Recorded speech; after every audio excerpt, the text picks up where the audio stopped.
Alright guys, welcome back to VALORANT News. With WrestleMania questions starting to calm down, Zellsis has given his thoughts on the new Carmine core team, especially Saadhak's leadership that he's going to bring to that roster. Zellsis making it very clear that he was not impressed at all with the way that Saadhak composed himself and dealt with the situation on Loud last season, and isn't exactly sure if he's going to be able to replicate that on the new Carmine core roster. Very much intrigued to your thoughts on all this drama in the comments below. Hit the like button if you enjoy. Subscribe if you're new as always. I'd greatly appreciate it. First of all, the Jet issues. The buffs are continuing, certainly on console. They've actually disabled Jet temporarily to address this bug. There were, by the way, some of the top players from the 10 Valorant Asia Invitation. Of course, the tournament, the Gen.G in the end took home the victory against Talent in the grand finals. And these just some of the overall numbers there. So a good performance from a number of their players. Certainly, well, given the brand new roster that they're looking to form, Gen.G, and how good it's going to be for the upcoming season. Life on FPX was here, but of course the rest of the team not so special. DRX had a bit of representation, but not the tournament they would have wanted at all. So this was just from the playoff side. These were the ratings of some of the top players. Flashback was up there, but also Foxy9 certainly up there as well. Former DRX man making his way over to Gen.G for the new season. So thought it was kind of cool to see some of the reaction to this tournament. But another big tournament that's a few weeks away at this point is the Red Bull home grounds in Berlin. November 22nd, November 23rd, that is the event. And as we know right now, it's Heretics, Fnatic, Carmine Corp, Focus, Cloud9, T1, and a couple of others. Now, the Turkey qualifier concluded yesterday, and, well, FUT Esports got the wins. They played a number of matches across all the different groups. As you guys can see, plenty of games are played between 19th, 20th of October, to then get yesterday to the playoffs game, where BBL Pacific played FUT Esports. And FUT Esports got the win. I think it was a reverse sweep, was it? Yeah, they reverse swept them after going down 2-0, then they ran it back. Now, this was a fascinating series, actually. We know how much talent there is in the Turkish region, and that is continuing very evidently here. So the new FUT Esports roster, Zeus, of course, joining that team, a player that was linked to a couple of other franchises, but that's going to be the FUT Esports team. But on the other side of the stage, it was Comeback really making a name for himself here. Now, Comeback is a very young Turkish player. I think he is in a similar category to Redux in many respects when, you know, he's got a lot of talent, but he's also not yet 18. I think he's 17, due to be 18 at middle of next year sometime, and sure, they lost the series, but the performance was definitely pretty special. So game 1 Lotus, they win it, 14-12 in an overtime. The Icebox in a 16-14, another overtime win against FUT Esports. Comeback on the Jet has 43 frags. So, you know, just unbelievable impact here. Like, Yetaye, well, how good he is on the Viper, but he had 30. Comeback had 43. Completely jet-dipped Zeus on this one. So, you know, mega map from him, really making a name for himself. The issue is after that, it all fell apart, because on the Sunset, he went from having I mean, like, have you ever seen anything like this before in your life? Goes from having 43 kills on the Sunset, on the Icebox, to having 4 on the Sunset, on the Neon. So, yeah, definitely not his map, and not BBL Pacific's map anyway. And maybe after winning, to be fair, after you've won 2 overtimes, you've got to think you're winning the series, right? Because, you know, you'd think that mentally you've broken the other team, right? And if you're FUT Esports, having lost 2 tight overtimes, to have the composure to come back on BBL Pacific's pick in Sunset and dominate them on it and limit comeback to 4 frags, very commendable. And then after that, 13-9.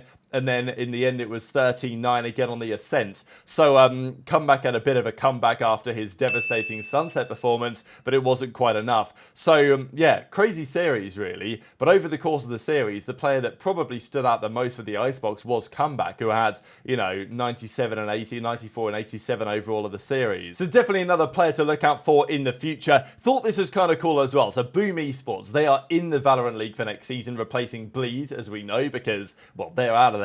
DOS9, Kazakhstani player. We saw lots of talk recently, I think it was from Sultan maybe, from the Kazakhstan region, of how difficult it is to get spotted and noticed and actually signed from the region for various reasons, largely like server related and stuff, due to the ongoing conflicts in those regions. But yeah, DOS9 has been signed and is joining Boom Esports for the new season. So I thought this is kind of cool. We'll see if that goes elsewhere as well. Happy is going to be joining, we know, as the Na'Vi head coach. We're pretty sure it's going to be Kuala Noob Rux Toxic, Shao Angel, and Hero. So again, couple of Turkish talents there in the roster as ever. Did Hero go under the Turkish flag or the Dutch flag when he was with Fnatic? I kind of forget, but regardless, there's some Turkish blood in there somewhere, which seems to be pretty good Valorant talent. Bit of drama as well on the VCB, so Valorant Challengers Brazil 2024, and the Stelle Academy team is not going to be playing anymore, and therefore another team was given the opportunity to play, and that team is going to be the Loud Game Changers roster. Now, there's a bit of drama on this. I believe that the Team Liquid and MIBR team had already kind of made it, so because they would be the higher ranked Game Changers team, so I think they're already going to be playing. But the drama was mainly because there are teams in Premier, like the Loud Game Changers team I don't think has played Premier, so should they be the first team to get the promotion? Not necessarily. The argument is from many, and certainly by many on the timeline yesterday, that this is unfair. They should have given the spot to a Premier team. But instead, maybe Riot have made this decision because, you know, the Loud Game Changers team has more clout, basically. That might be the argument. So, bit controversial. Intrigued to your thoughts as ever in the comments. But speaking of controversial, I wanted to share what Zellsis had to say on Saadhak and his new roster for the upcoming season, right? So Narrate, now on Sen, formerly of KC at the start of last season. Saadhak is in a bombshell move, in many respects the biggest move of the off-season, right? Of course, TenZ's retirement is a massive deal, but Saadhak leaving Loud to go to Karmine Corp is a crazy move, it's got to be said, especially with where Loud are going to go, and especially because Saadhak has been considered by many to be, you know, the best leader in the game over the last few years. The results that he's had with Loud. But Zellsis does not seem so impressed. In fact, he was quite emphatic to say that Zellsis was not at all impressed at the way that Saadhak handled things on Loud last year, having lost Aspas, making the changes that he did. Basically, Zellsis reckons that he made bad decisions in terms of what roles and what compositions they were going to run, not giving Loud the success they would have wanted towards the end of last season and even towards the middle of last season when, of course, Loud were not really impressive at all. And then Zellsis reckons that Saadhak was making excuses, right? Coming on the timeline, talking about the organization, some of the limitations in play, and maybe Zellsis reckons that Saadhak should have taken more responsibility for turning the team around. So fascinating because, you know, lots would say Saadhak's great leader, etc., etc. Zellsis isn't so convinced. I guess we're going to find out this year. But I think their team can be all right. Honestly, the roles are a little bit weird because Elite, Sugetsu, and Aves and who's the other? Oh, I mean, Elite Sugetsu and Aves kind of play a lot of Senti. Aves plays Flex, but he played a lot of Senti last year. So it'll definitely be interesting to see their roles. But I think in terms of shooters, they have some shooters. I think that's like the case for EMEA is like there's so many like mixed stacked rosters, but it's like 50-50 kind of, you know? Yeah. I mean, it just depends on how well Saadhak can lead. Because obviously with Loud this year, I don't think he was as good at as the year went on. I think at the beginning of the year they were pretty good. Mm-hmm. I would say obviously they made the finals in kickoff and top 4 at Madrid. But we beat them.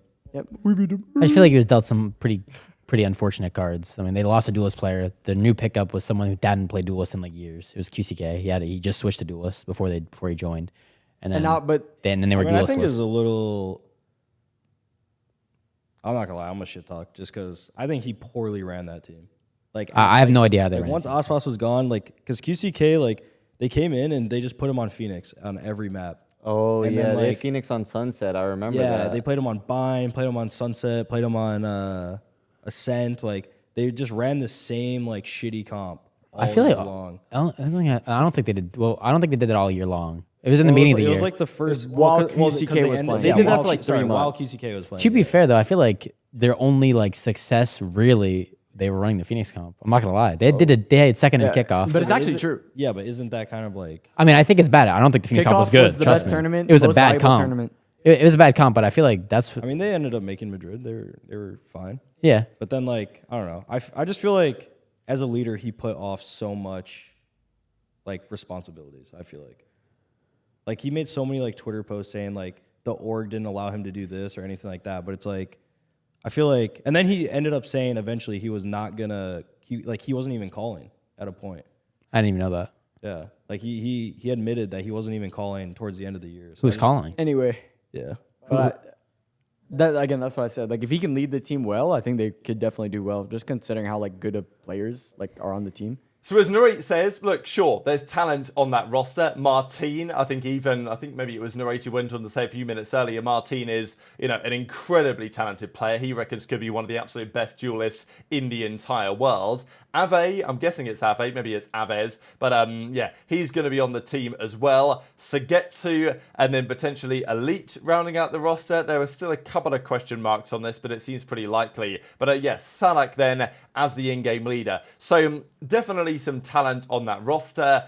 Obviously, Narrate knows a thing or two about the potential within that org. But yeah, the Saadhak question is interesting because, like, EMEA is fascinating this year. We've got Fnatic, we've got Na'Vi, of course, we've got Vitality. They've formed an incredible roster, theoretically. But Karmine Core as well. We know that Saadhak has consistently had reasonable championship success, at least making it relatively deep in tournaments, winning tournaments over the last few years.